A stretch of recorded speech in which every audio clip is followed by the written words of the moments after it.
Hello!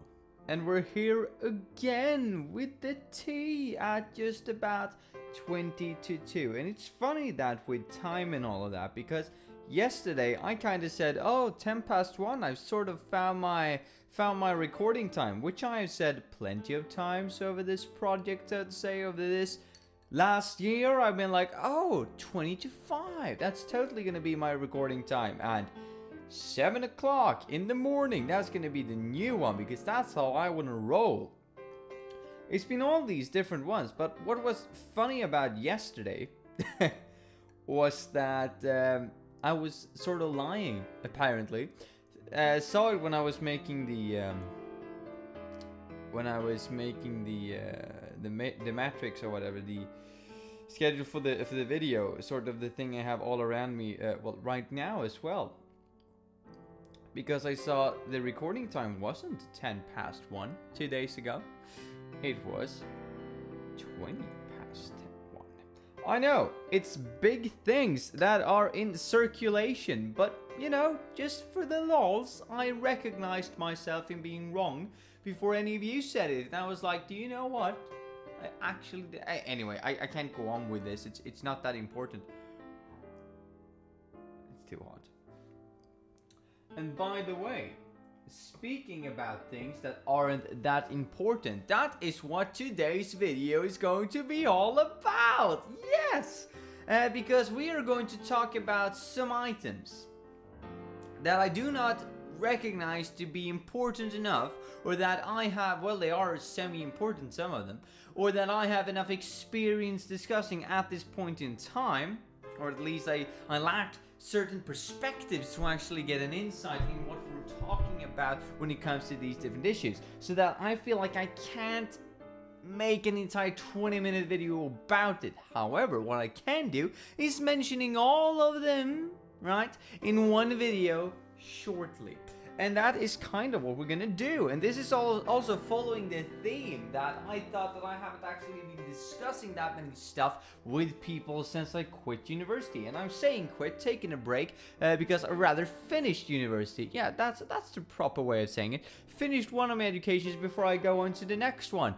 Because in the meantime, I'm actually working. I know it's terrible, but we all gotta do it, right? And I'm looking forward to working in the future. However, the problem, as I was gonna say, as we're coming around to, is that I feel like I'm not discussing that many things anymore, which is sad in a way. It's just a treadmill, yeah, you know, from A to B. And if you want to know about that one, you can check out the video from a couple of days ago.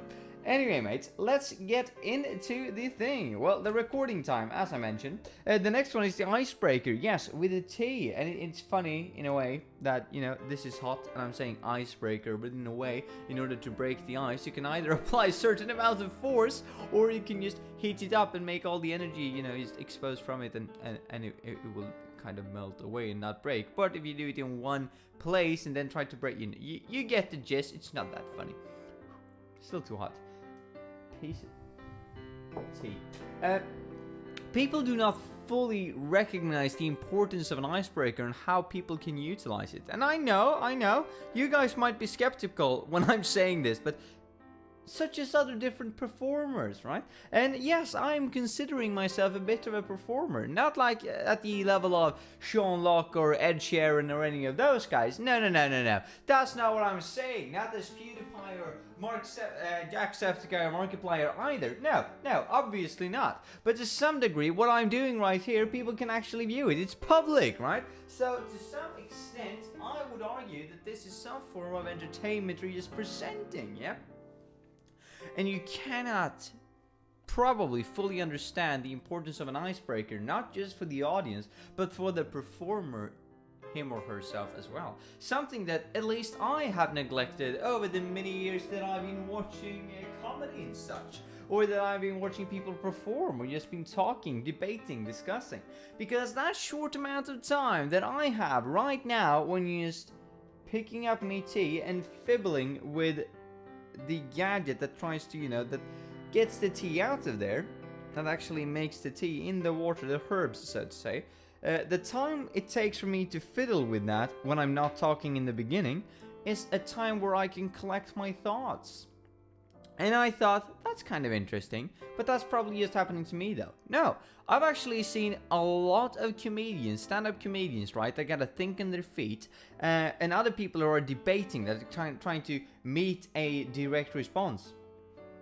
Some of them, I'd say, some of the most brilliant ones out there that I've had the pleasure of, seeing or observing, do the same thing. That if they get a particularly hard heckle or question, sort of comeback, they take a sip of water and they just sit on that for a while. We're not talking minutes here, obviously not, but it could be a few seconds, and sometimes a few seconds it's all you need if you're sharp and brilliant. I'm not saying I am, but some of those performers are, in order to come up with a answer or a solution that is, semi-good, but it has some flaws, to something that is absolutely brilliant and out of this world, because they're used to thinking on their feet. So giving them that couple of extra seconds actually magnifies the ability they have to come up with something brilliant. And I think that's amazing, and something that I've neglected for many years. Anyway, mates, let's get a move on. And you know what? When I'm unlocking my phone, I can either talk about it, which I'm doing, or I could pretend that I'm drinking. But it's still too hot though. Where is it? Oh yeah, it is. Woo! I don't know what it is about me and heat, right? But I feel like such a sissy drinking tea. All of me mates are just like, it's not hot. And I'm like, can I get like a mitten to that so that I can actually touch the cup? And they're like, ah, oh, you piece of... Anyway, let's move on.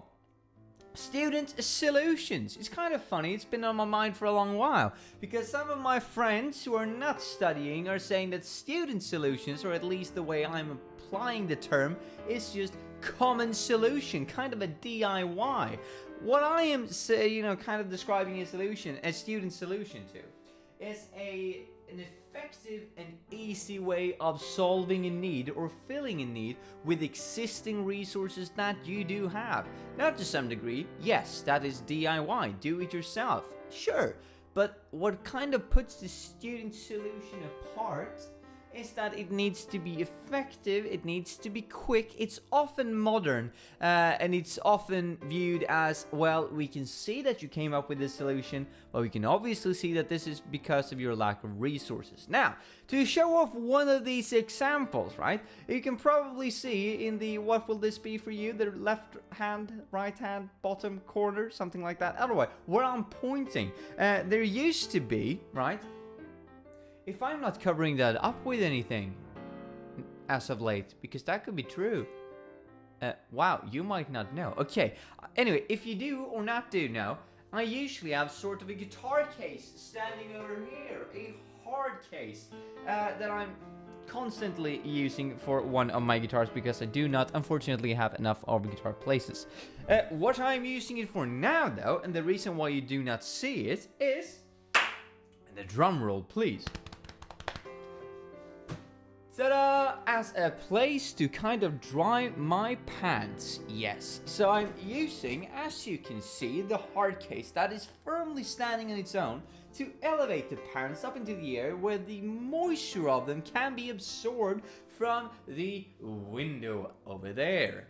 And that's, kind of my student solution. Kind of taking something that's, making something that's very effective, might not be very, beautiful in itself, it might not be, but it is effective, and it takes existing resources that is in very close proximity to you, that you own, in order to fill a need which you cannot do otherwise. Something that I thought was a bit funny to just take up and discuss, because, or rather, I'm saying discussing, but just presenting my idea of the topic, because there's so many people who are yet again saying that's just common DIY, that's just common sense, and I'm like, no, I never done these things before I became a student. Might be because I didn't live on my own and I had parents who had all different resources and all the things that you actually need in a home, especially in order to dry your pants. Sure, it could be the case, but I thought it was kind of interesting anyway. You might agree or you might disagree. Leave your comment in the comment section below. The last thing to talk about is something that's kind of connecting to yesterday's and the day before that video. Now, I was saying the treadmill of work. I was saying people were lying to themselves in order to enjoy themselves. And this is going to be in the sort of the same vein, in the sense that we're going to talk about work. Because today I was seeing something that I've always thought was a good thing theoretically when reading about it in a book. And it's kind of an eye-opening experience to get to see it firsthand in reality and see what it actually looks like in comparison to what it sounds like in a book. Let me explain. We had a problem at work today with people not doing their work tasks correctly. They didn't do them incorrectly, sort of, in a sense. Technically they didn't, but let me just simplify the entire process by using props. Now, this is the end station where packages are supposed to be placed, delivered, produced, whatever you have it, right? This is just an example, a theoretical example that I made up, by the way. And this is the workers and their workstation. Now, they are supposed to bring packages and the like all the way over to this station, right? However, if they do that, they're technically finished, but they're not really finished, because at my workplace we have kind of the motto, kind of the insight to move it to the opposite side of where you are, of the station. That's where you're supposed to move all your packages, all your information, all the administrative stuff, all your Excel sheets, whatever you might have it, right? You're supposed to move to the other side of the station. And today, most people just went to the first side of the station, left it there, went back, yada yada, right? They were full of themselves, they were happy about it. And job quickly started to pile up because, started to disappear because of this reason, because people did do their work, but they didn't do it exactly right. And I was in this group because I'm still kind of new, so I was like, well, I suppose we're doing it like this though, even though I was told not to do it like this. But to be honest, right, I was a bit tired, so that might have been why as well. Or I'm just, you know, as all other human beings, or most human beings on Earth, and I'm like a pack animal, and I would try to fit in, and I was focusing more on the social side of talking to people and being friends with them more than actually doing my working task, even though I sufficiently did so. And there is video evidence if any of you out there want to check. Not that I can provide, but to my company, to the company I'm working at, if they ever see this. Well, this was a very long explanation for something that's really simple. But the workload was going off because wow, that sounded really weird. The workload was going off.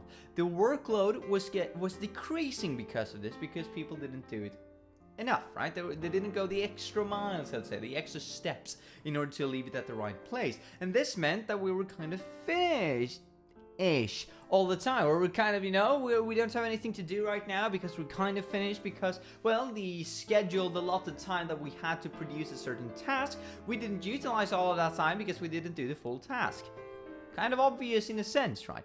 So, to the problem at hand, now that I've fully illustrated it and provided some context, is that I have a subordinate, I think that's what it's called, right, when they're above you, kind of a manager, let's say it like that instead, who was approving a point. He took all of the things that we'd left and moved them back to us, which increased the workload tenfold over what we normally had. And we were like, why? And he was saying, well, I could have fully moved those things for you an extra 10 feet, but you were supposed to do that. So now I've placed them all back here. You need to redo your work. I increased your work schedule. Not that you guys did anything anyway, because you were on schedule and above, or in front of it, so to say, because you didn't do that fully enough. So now you have to redo everything and place it over there again.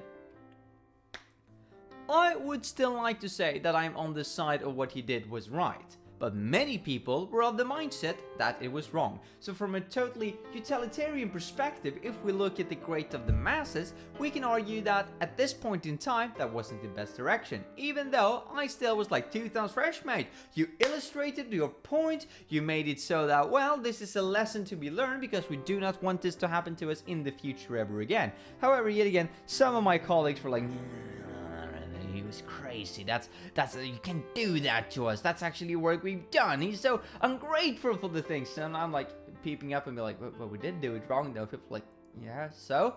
And I'm like, gotta be worth something, right? That we did it wrong. Anyway, not a popular opinion to take up in the middle of all that. Even though I tried yet again, but it's not always that it works out the way that you want it to. But I built some social status, so it wasn't a problem. However, the point I'm trying to make, or rather the point we're trying to discuss, is the point that he was trying to make. Yeah, a bit complex, but I hope you follow me. Do you think, and this is about the school of thought, I assume, would you rather have a boss that is trying to present to you the problem in the sense of, here is the consequences of your act, right? And this is how I'm supposed to teach you not to do this again, because this can happen and this is what you don't want to happen. And to some extent, the amount of time that you had free here that you're now working back to is the amount we had to work over our scheduled allotted time because you did not do your work properly. I'm on the side of that. I think that sounds awesome. Not awesome in the moment, but I think it sounds reasonable, right? It sounds good enough. However, the other side of the argument is that the manager can go to us and say, hello, mates, you know, back over there, yeah? You didn't really do your job quite good enough, but I fixed it for you, but for the next time, think about it.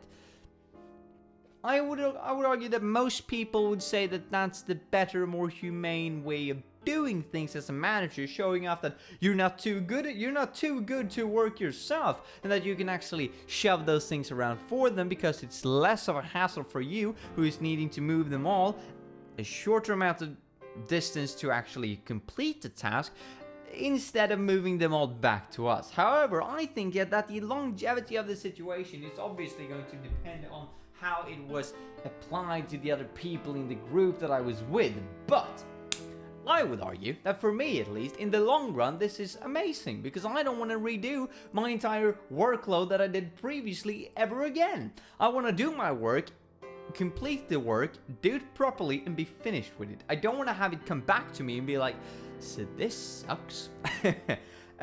Instead of the manager being like, you know what, you did something wrong, but I fixed it for you. Because that kind of sets the mentality that, well, it wasn't that big of a deal, probably. But now everybody know it was a big of a deal, and we're gonna see if people are lazy enough to redo it, or if people are actually gonna take it to heart because they saw the consequences it made for us, which was made to other people, and make it all better. Again, it's something that you see in a textbook, right? That this is a bad way of going about it. However, I always thought it was a good way of going about it. And even now, encountering it in reality, I still believe it's a good way of going about it. But that probably depends on where you work as well, how many high-profile workers and customers you have, in what situation, what context. It obviously is going to vary all the time. You cannot have a solution that fits for all different variables in this world. That's just a fact, right? I mean speculation, because you can't say that everything is final, or anything is final rather, but then that statement is final, so in itself it's contradictive and a paradox. Anyway, mates, kind of the last thought of the day. Please leave your comment in the comment section below if you agreed or disagreed with anything I said, what your thoughts were on the matter, and if you liked this video, well, then you can you know, show that, illustrate that by leaving a like. And if you didn't like it, then use that power that you have. You know, if you have it, flaunt it. And dislike the video. I fully support that, because that gives me some feedback and some reasonable, you know, way of working with the video. I can be like, oh, people didn't like that, well then let's not redo that. Or I can go the other way around and be like, oh, people actually don't like that, let's do that in the future. Anyway, mates, have a nice one, and I'll see you all tomorrow. Maybe 10 past 1, but as we've learned over the last 365 days-ish, there's no guarantee. Have a nice one, mate. See ya. Bye.